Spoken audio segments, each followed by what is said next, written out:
কর্তৃক আয়োজিত আজকের এই গুটি আলোচনা সম্মানিত সভাপতি সহসভাপতি এবং মাননীয় আপনারা জানেন বিগত 15 বছরে এই অবৈধ সরকার বাংলাদেশকে একদম তলান্তে নিয়ে গেছে। আজকে মানুষ তাদের ভোটের অধিকার হারিয়েছে, মানুষ হারিয়েছে তাদের মানবাধিকার, মানুষ হারিয়েছে তাদের নিরাপত্তা। এই সরকার বাংলাদেশকে একটি অকার্যকর এবং একটি ব্যর্থ রাষ্ট্রে পরিণত করেছে।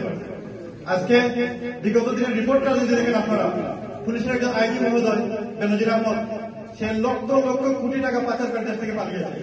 এরকম আরো হাজার হাজার বেনজির বাংলাদেশের মধ্যে আছে এই আওয়ামী লীগ সরকার করতে বলে। আজকে এই কথাগুলো বাংলাদেশের মানুষ বলতে পারতেছে না। আজকে যদি কেউ এই কথাগুলো বলে, সরকারি দলের লোকেরা তাদেরকে ভুল হত্যা হামলা মামলার মাধ্যমে তাদেরকে হয়রানি করতেছে। আমরা পরিষ্কার ভাবে বলতে চাই, এই হামলা এই মামলা দিয়ে আমাদেরকে স্তব্ধ করে রাখা যাবে না। এই আন্দোলন চলবে যতদিন না পর্যন্ত হাসিনার পতন আমরা নিশ্চিত না করবো।